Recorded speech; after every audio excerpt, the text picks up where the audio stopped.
Lady K, you ready for this? I guess I am. I already went over this once about the Earth.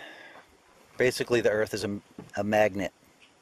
Planet Earth is a geothermal dynamo. Okay, it's going around and around. It's a big ball that's spinning, kind of like an electric motor, and it's got molten iron in the center. So it's generating, it's like an electromagnet. It's generating an electrical field, magnetic field. This is a really simple compass. The thing you want to be sure of these things is that you don't have a magnet on you or some giant chunk of iron, because it will throw them off. Yeah, see, look. That's crazy. See, my camera's affecting it. It has a battery in it. Because my camera's generating a magnetic field. Oh, okay. That's what I'm saying. The one thing a compass does is it always points towards the strongest magnetic field, and when my camera's close to it, it's stronger than the Earth's magnetic field. It's producing more what's called Gauss units. So you have to be cognizant of that and be aware that you're not throwing your compass off somehow, right? So a compass is just a sliver of metal, a needle that's been turned into a magnet. And all magnets have a north and south pole. There's no such thing as they have a dipole movement. There's no such thing as a, magnet with just, which, that's what the people that are trying to debunk the flat earthers should use.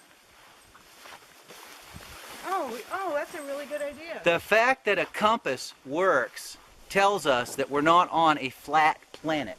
Is another magnet, and it always points North. Well, not true north. Okay, sorry. Am I that bad? am I taking that much effort out of you? Did a thing about the flat earthers. Oh, really? But he didn't debunk anything. All they did would be sarcastic with what the flat earthers are using as evidence. I haven't seen anybody come up with a legitimate way of telling somebody, hey, this is proof that you're not on a flat plane. But the fact that a compass works is proof. The next level of complexity that we have is this type of compass. This one's got a magnifying lens here, so it allows you to see a map better. You can also use this as a fire starting device, and if you get lost. Now, notice how this allows you to twist this around. So a compass does one thing really good. It always points to the strongest magnetic field. Usually it'll point to magnetic north, which is 18 degrees off from true north. Okay. But for most people that just want to get into the woods and get back out alive, all you need to recognize is that as long as you don't have a magnet on you, or you're not running around in areas that have magnetic anomalies, that compass is going to point in the same direction in the morning as you start out as it does in the afternoon. Could you lay the sarcasm on any thicker? It does north, not true north. And I don't care. You'd care. It's Damn 18 degrees off of true north. If you were starving to death and a grizzly bear was chasing you, well, then I'd go need my goddamn compass. That's all my compass at him. You want to know what direction you're running in. The ultimate level of complexity. And this isn't really ultimate. You got more levels of complexity even with this, but let's say that I wanted to go northeast by east, which would be a heading of 60 degrees. That's our 60-degree mark. In this case, see how this is reflective? This is kind of cool. It's got a sighting device here. You can tilt this here, and I'll show you how. What we do is we look at the picture of the compass in the mirror, and we make sure that and usually we do this on the ground, right?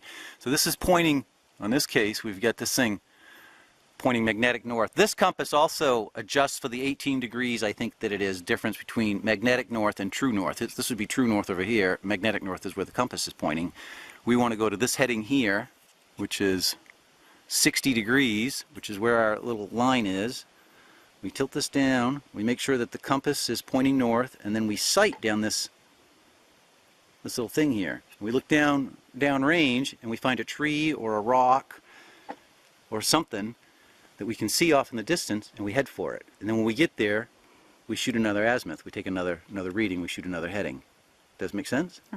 Let me wait. I wait and get the correct azimuth Well, the that's bear's good. You got the charging me. fancy terms down. But you didn't tell me what an azimuth meant. It's just a direction, Oh, why didn't they say that? like a heading or a vector. I don't know. Well, You can use, why do they have to use different words? because the military likes to feel special. Okay. So if you take the compass and you line it up, say, so it's pointing north, and you walk for an hour north, all you got to do to get back to your original starting point, in theory, is to turn around and head south. Okay. But there's a thing called did reckoning. We'll discuss this too. So did reckoning would be, let's say that in order for us to talk about a compass, we have to take the planet Earth, which is a sphere, and we have to flatten it out into a plane, like a piece of paper, right? Like when you put a map down, Yes. it's flat. So as long as this thing is pointing north, any direction you want to go in, you put that direction up there. Just make sure that this is going north. So for instance, let's say I wanted to go south. See? So I put my thing on south. Now I got to get my compass is pointing to the north. That's my south heading.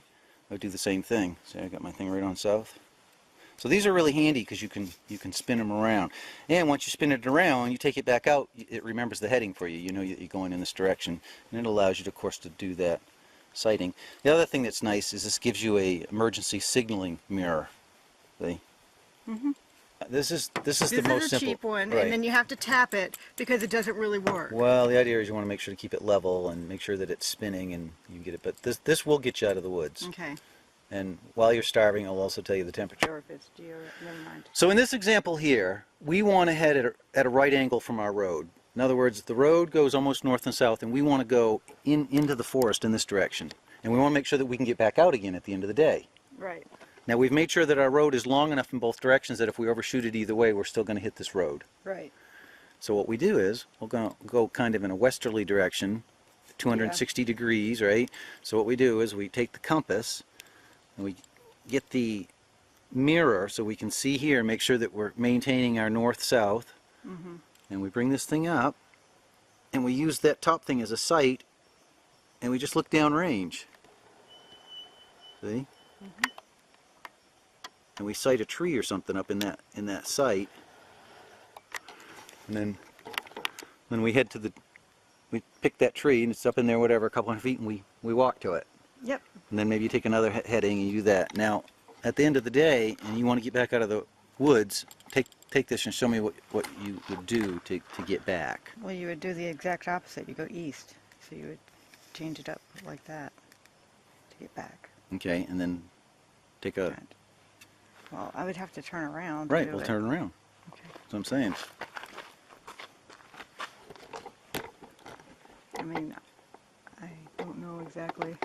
Well, you just look at it. You look at the top thing and go look at something. Yep, but get it so that's north. Okay. That's perfect. Now, tilt this, look up at that. I know. Can you see the compass in the mirror? Yeah. And then can you sight down that at the same time? Well, don't tilt it, keep it flat. Okay. You have to adjust this back and forth so that you can look, like hold this up at eye level Okay. or whatever, and then you see it's designed so you can sight down it, look down this sight, and Okay. be able to see this at the same time. Yes, I can. Okay.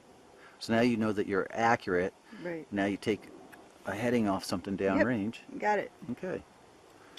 The other nice thing about this is it's got a signaling mirror. Yep. Yes. All right, good job. So now you can go in off a road, Yep. and then get back I'll onto do the... that. I'll do it tomorrow. Okay. Just right here. But like you told me, I should tell people they should do this in a parking lot, or... I never said that. You told me... Okay. All right. When I'm on video every time, could you just roll with it once in a while and say, yeah, and just kind of undo the Vulcan logic just a little bit? This is accurate, you know. It doesn't need to be that I'll do it accurate. in a parking lot. That's what I said. People should not just go off into the woods their first time Right, using they a should- compass. Yeah, exactly. Get confident with the ability of what a compass does. Understand that your camera affects it, your Yeah. watch, your whatever, cell Right. phone. Right. But I go... I would be going right across the street from my house, so it's like the woods are there. When I go into the forest, I have 3 of those. Wow. Well, 2. I give you one. I give No. you the whistle one, You do. You do. and a GPS and backup batteries. Yeah, you do. And on top of that, when a person's going to the woods, I should do another whole video on this, but they need to be aware of the layer of the land, the trees are going through, what's the Right. sun's doing, what direction is the wind predominantly blowing in. That's a lot to think about. You just need to be aware of all this stuff. You're more busy accessing Facebook on an iPhone while people are walking about a city. I'm not saying you, Yeah. but I'm saying people in general. Yeah. So it's just a different way of thinking about stuff. No, I know. Oh, it's good. So there you have it. There's a brief compass Yeah. lesson. Thank you. It was good. I'll be better tomorrow, I guarantee you. But it was interesting that you saw that the camera threw it off. Yeah. Like the car probably throws it off too if we have it sitting on the car. Because it's like, what was going on there? Did reckoning, we assume that our start point, that we know where we are when we start off our journey, right? And in our scenario where we're just going to go north, let's say we start going north, but there's a big brush pile in front of us, or there's a little pond that we have to skirt around. So now we're not going north anymore. We had to change our position. And if you want to know really exactly where you are, you try to estimate the amount of distance that you travel in a certain direction. So did reckoning is you know where you are now. And let's say that you do 100 paces north. You should be able to put it on the map and go, okay, I'm 100 paces north. But you might be a little bit right or a little bit left, another little bit west or a little bit east of your position. So when you get to that second position in did reckoning, you might not be accurate, and did reckoning is subject to cumulative errors. In other words, that second spot, if you're not spot on, the third spot you're going to be off even more. Your fourth spot is going to be off even more than that. Now the reason I'm boring you with this, You're not boring me. is when you guys are just getting started with compass work and you're going into the forest, it's a really good idea to look on a map and find an area that's bordered by roads, long roads, so that if you get turned around, that you'll find your way back out again. Because initially, it's going to be hard to go in a straight line, to like go in a direction, count your paces. Like if you wanted to keep track of how many paces you were going, every 10 paces you have a knot. Like you might have a thing with 10 knots in it, right? And you pass that knot through your finger. No, I got it. No, but I mean, let's say you and I were trying to find a spot by compass. Right. One of us would be doing point, the other person would be reading the compass, right? Like you can't have that type of orientation. You can't be focused on that compass all the time and be looking at the forest. So it helps if you've got more than one person, then you can do did reckoning. Yep. And if you're good at it, you can be pretty accurate. Yes. But mainly, the thing that people need to trust is that thing will always point. No, I absolutely trust. I do. You know, well, I'm just doing this because people asked about compass. No, I know. And I'm trying not to get frustrated because I don't like learning about compass. Because that's your job. Oh, lucky me.